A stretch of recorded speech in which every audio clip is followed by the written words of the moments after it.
चुनाव जैसे जैसे करीब आते जाते हैं, मुसलमान एक मुद्दा बनकर राजनीतिक दलों के एजेंडे में सज जाते हैं। बीजेपी पर हमेशा मुसलमानों को साइडलाइन करने का आरोप लगता रहता है, लेकिन जनवरी 2023 की बीजेपी कार्यकारिणी की बैठक के बाद से अब तक जिस तरह बीजेपी, खासकर प्रधानमंत्री और आरएसएस जैसा संगठन मुस्लिम समाज को लेकर बयान दे रहा है, वो क्या कहता है?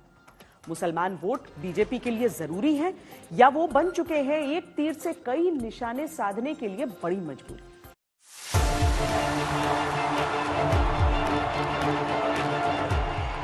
लोकप्रियता चरम पर, राजनीतिक रसूख बुलंदियों पर, सियासी साख ऐतिहासिक मुकाम पर फिर भी देश दुनिया के अंदर यह सवाल उठ ही जाता है कि क्या मोदी को मुसलमान नहीं प्यारे या मुसलमानों को मोदी पर एतबार नहीं?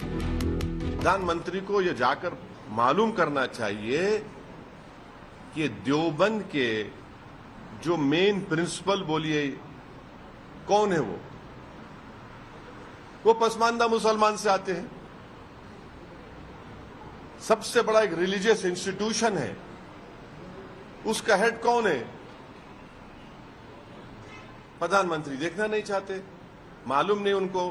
अब आप इस तरीके की बातें करके पसमानदा की और पसमानदा तबके को उनका हक नहीं मिल रहा है, तो पसमानदा को कैसे उनका हक मिलेगा? उसके लिए सरकार एक ऐसा सख्त से सख्त कानून बनाए जिससे सबको बराबर से हक मिल सके। जो जिसकी हक है वो उनको मिलना चाहिए, और फकत एक मुसलमान नहीं, पसमानदा नहीं, बल्कि शियों के हुकूक भी नहीं मिले, तो सबके हुकूक की बात होना चाहिए। हम तो बहुत खुश होंगे आप पर, पसमानदा ही की तो प्रॉब्लम है, हर सोसाइटी के अंदर अगर प्रॉब्लम है तो पसमानदा की है। अगर कुछ होना चाहिए तो पसमानदा के लिए होना चाहिए, राइट ना? वैसे अगर मोदी काल और मुसलमानों की नुमाइंदगी को आंकड़ों में समझने की कोशिश की जाए तो इतिहास में थोड़ा पीछे चलना होगा।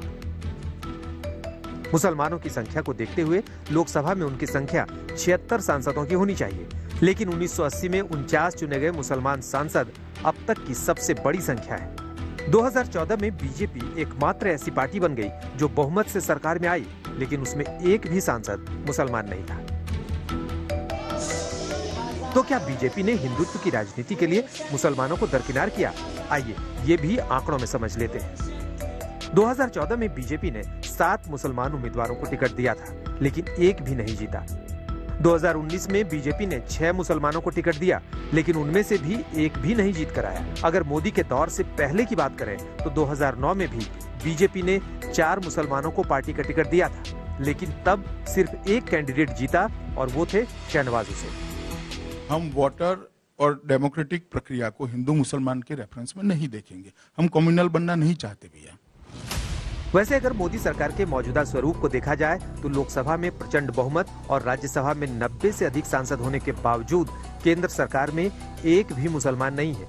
आजादी के 75 सालों में ये ऐसा पहली बार होने का रिकॉर्ड है। सरकार के मौजूदा स्वरूप को देखते हुए विपक्ष की तरफ से सवाल उठते हैं तो अंतर्राष्ट्रीय स्तर पर भी जवाब देने होते हैं।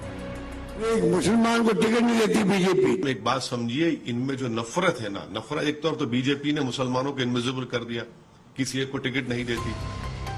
हालांकि पीएम मोदी हर बार सबका साथ सबका विकास का नारा देते हैं और उनकी सरकार में हुनर हाट, सीखो कमाओ योजना, हज यात्रा में जीएसटी में कमी, उस्ताद योजना, अल्पसंख्यक लड़कियों की शादी में 51,000 की मदद समेत केंद्र की सभी योजनाओं में मुस्लिम समाज की बराबर की हिस्सेदारी है।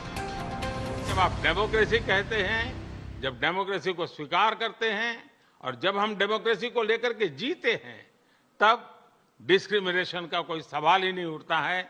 और इसलिए भारत सबका साथ, सबका विकास, सबका विश्वास, सबका प्रयास, उन मूलभूत सिद्धांतों को लेकर के, और इसलिए हम चलते हैं। बीजेपी के नए मिशन में अब मुसलमान भी शामिल हैं और संघ यानी आरएसएस भी इस तरफ काफी ध्यान दे रहा है। काफी पहले से मेल मुलाकातों के दौर संघ नेताओं और मुस्लिम नेताओं के जारी है। अब विदेशी तो यहाँ से चले गए, लेकिन इस्लाम की पूजा कहाँ सुरक्षित चलती है? यही सुरक्षित चलती है। सभी को यह समझना आवश्यक है ये मातृभूमि हमारी है। ये भूल कर हमारी पूजाएं अलग अलग है, 2-4 विदेशी भी है, फिर भी एक समाज के नाते हम इस देश के हैं। प्रधानमंत्री मोदी की मुसलमानों को वंचितों में शामिल करने की अपील चुनावी रणनीति है या दुनिया को भारतीय लोकतंत्र के दर्शन की मजबूत तस्वीर दिखाना, या फिर दोनों? फिलहाल मौका चुनावी है तो मुद्दा भी सियासी बना हुआ है।